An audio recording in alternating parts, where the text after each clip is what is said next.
একদিকে আমি বলতেছি ইসলাম সত্য, সুন্দর, শাশ্বত। আরেকদিকে আমার যে জীবন, আমার যে বিশ্বাস, আমার যে মূল্যবোধ, এটা ইসলামের সাথে মিলতেছে না। বিসমিল্লাহির রহমানির রহিম। ইন্নাল হামদুলিল্লাহ ওয়াসসালাতু ওয়াসসালামু আলা রাসূলিল্লাহ ওয়া আলা আলিহি ওয়া সাহবিহি ওয়া সাল্লামা তাসলিমান কাসীরা। আম্মা বাদ। রাব্বি ইশরাহ লি সাদরি ওয়া ইয়াসসির লি আমরি ওয়াহলুল উকদাতাম মিন লিসানি ইয়াফকাহু কওলি। আসসালামু আলাইকুম ওয়া রাহমাতুল্লাহি ওয়া বারাকাতুহু। একদিকে আমি বলতেছি ইসলাম সত্য, সুন্দর, শাশ্বত। আরেকদিকে আমার যে জীবন, আমার যে বিশ্বাস, আমার যে মূল্যবোধ, এটা ইসলামের সাথে মিলতেছে না। তাই না? তো দুটা সাংঘর্ষিক জিনিস আপনি কিভাবে ধারণ করবেন এবং এটা ধারণ করে আপনি আসলে কতদিন চলবেন, এটা তো কোনো সাস্টেইনেবল মিক্স না, এটা তো টেকসই না, এটা একটা কোনো একটা দিকে চলে যেতে হবে। তো এই জায়গায় একটা টানাপোড়েন তৈরি হচ্ছে, একটা দড়ি টানাটানি চলতেছে আপনার মাথার ভিতরে। দুইটা অতিকায় প্রতিপক্ষ, বিশাল বিশাল এন্টিটি, দড়ি টানাটানি করার মতো একটা অবস্থা, আপনি মাঝখানে পড়ে গেছেন। এবং এটা আমাদের সমাজের ক্ষেত্রেও, এটা নিয়ে আমি আলোচনা করতে চাই।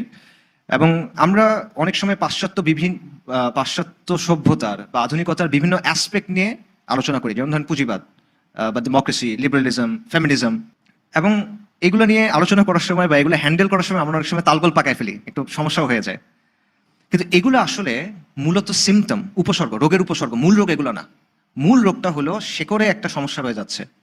আপনি একই সাথে ইসলাম ধারণ করতেছেন, আবার আপনি একই সাথে আধুনিকতাকে ধারণ করতেছেন। এবং এই জায়গায় একটা দ্বন্দ্ব আছে, এবং দ্বন্দ্বটা বুঝতে হলে আমাদের একটা কনসেপ্ট বোঝা হেল্পফুল হতে পারে। আমার জন্য হেল্পফুল হয়েছে। সেই কনসেপ্টটা হলো ওয়ার্ল্ড ভিউ। এই জিনিসটা বোঝা কেন জরুরি? কারণ আজকে দেখবেন আমরা বিভিন্ন সংশয়ের মুখোমুখি হই, আমাদের মনের মধ্যে অনেক প্রশ্ন থাকে। এবং এটা নিয়ে অনেকে ইমানের একটা ঝামেলার মধ্যে পড়ে যান। এটা আমি অলরেডি বললাম যে বহুবিবাহ বলেন, দাসপ্রথা বলেন, জিহাদ ফিসাবিল্লাহ, শরিয়া, পর্দা প্রথা, নানা বিষয় নিয়ে আমাদের মধ্যে কনফিউশন থাকে, সংঘাত থাকে, বা সমাজের মধ্যে আছে। এখন আমরা কি করি? আমরা এগুলো একটা একটা করে বোঝানোর চেষ্টা করি যে ঠিক আছে, এটার মানে এইটা, এটার একটা যুক্তি আছে, এই রিসার্চ, ওই রিসার্চ, হ্যান ত্যান, এটা বোঝার চেষ্টা করি। কিন্তু আমি পার্সোনালি মনে করি এই অ্যাপ্রোচটা আসলে খুব একটা ইফেক্টিভ না।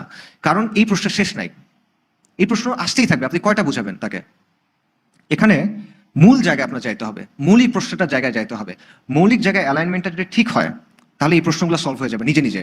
আর মৌলিক জায়গায় যদি অ্যালাইনমেন্ট ঠিক না হয়, তাহলে এই প্রশ্ন একটার পর একটা আসতেই থাকবে। ঠিক আছে? আপনি মৌলিক জায়গাটা তার কাছে স্পষ্ট করে দেন, এরপর যে মানার সে মানবে, যে না মানার সে আল্লাহর কাছে গিয়ে বুঝবে। আপনার এখানে তেমন কিছু করার নাই। সো মৌলিক প্রশ্নগুলো আসলে কি? আমরা ওয়ার্ল্ড ভিউর আলোচনায় চলে যাই।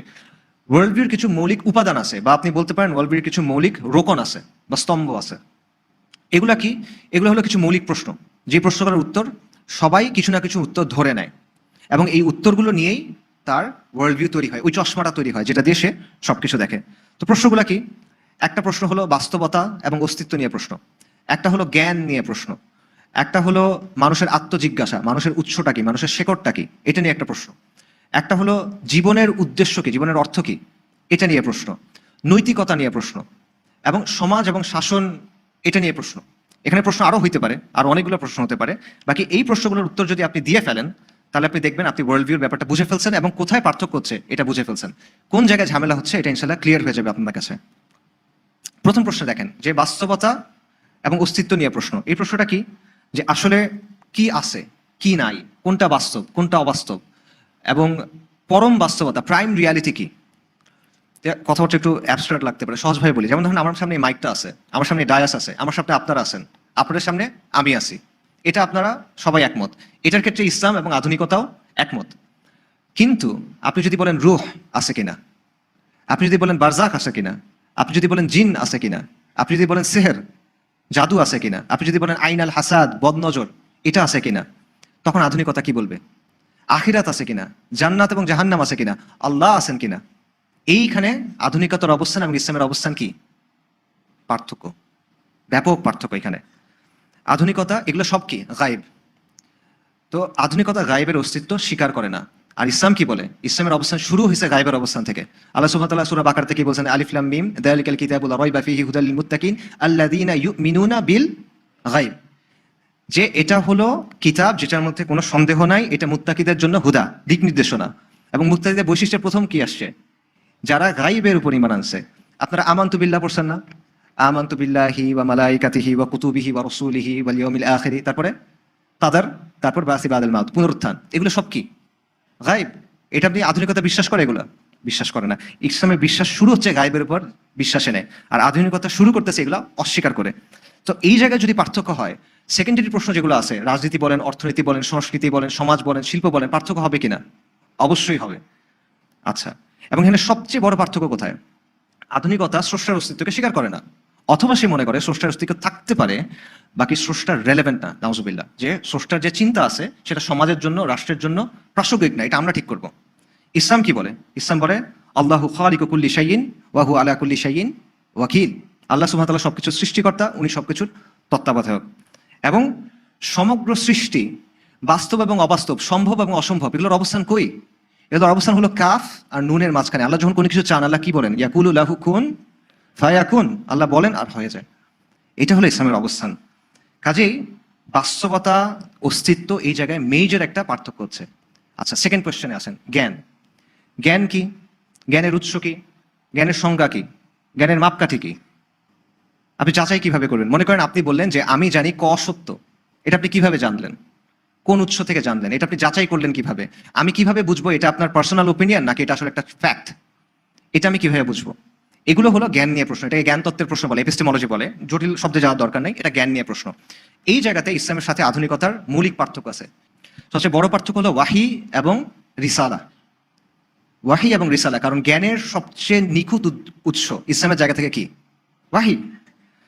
এবং এটার মধ্যে কোনো ভুল নাই, এটার মধ্যে কোনো প্রশ্ন নাই, এটা প্রশ্ন কোনো জায়গা নেই, এটা সবচেয়ে উপরের উৎস এবং এটা আসছে সরাসরি মালিকের কাছ থেকে।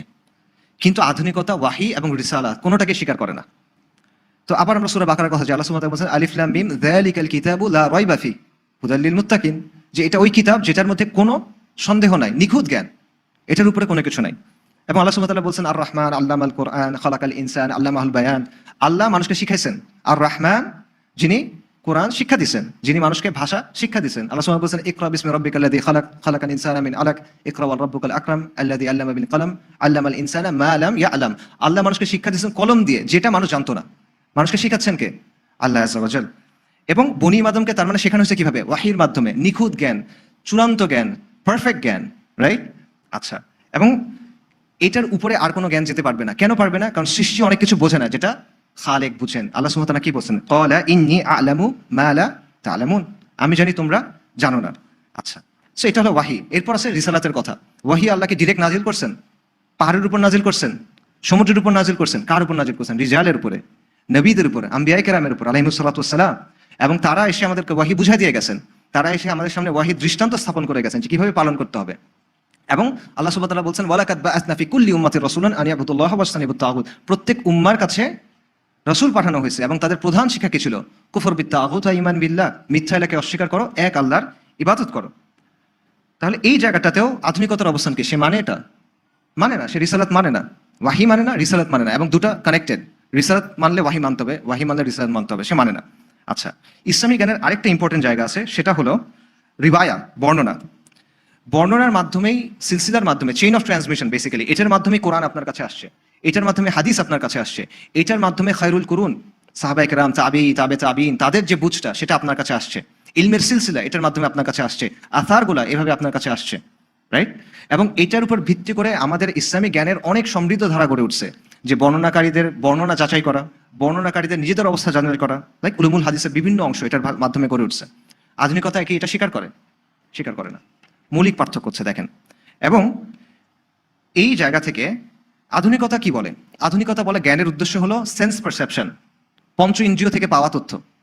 তারপর তারা বলে জ্ঞানের উৎস হলো আকল, ইন্টেলেক্ট, রেশনালিটি, এবং জ্ঞানের একটা উৎস হলো মানুষের বানানো তত্ত্ব। প্রথম দুইটা আমরা অস্বীকার করি। সেন্স পারসেপশন, চোখে দেখতেছি, কানে শুনতেছি, স্মেল নিচ্ছি, টাচ নিচ্ছি, এগুলো আমরা স্বীকার করি, এর মাধ্যমে জ্ঞান পাওয়া সম্ভব।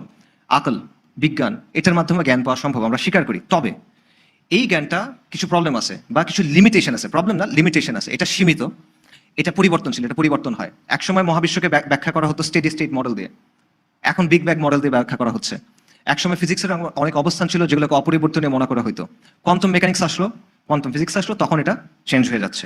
সো বিজ্ঞানের অবস্থা ক্রম পরিবর্তনশীল এবং এটা বারবার বদলায়। কাজেই একটা সময় এটা সত্য বলে গৃহীত হয়, পরে এটা পরিবর্তন হয়। কাজেই এটাকে আপনি জ্ঞানের উৎস হিসেবে নেবেন, অবশ্যই আমরা বিজ্ঞানকে অস্বীকার করবো না, কিন্তু এটা জ্ঞানের চূড়ান্ত উৎস না। জ্ঞানের চূড়ান্ত উৎস কি? ওয়াহি। আচ্ছা, তাছাড়া আরেকটা বড় বিষয় চিন্তা করেন, মানুষের যে বিচার বুদ্ধি, মানুষের আকল, মানুষের ইন্টেলেক্ট, এটা কিন্তু নিরপেক্ষ না। মানুষের ইন্টেলেক্ট প্রভাবিত হয় কি দিয়ে? প্রভাবিত হয় ওই যে ওয়ার্ল্ড ভিউ দিয়ে প্রভাবিত হয়। সো আপনি যে তত্ত্ব বানাচ্ছেন সেই তত্ত্ব সঠিক হইতে পারে, ভুল হইতে পারে।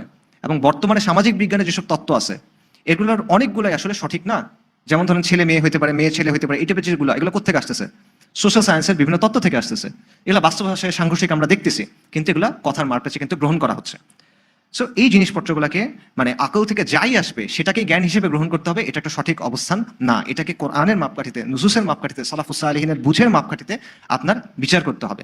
সো এখানে দেখেন বড় পার্থক্য হচ্ছে। আল্লাহ সুবহানাহু ওয়া তাআলা কি বলছেন?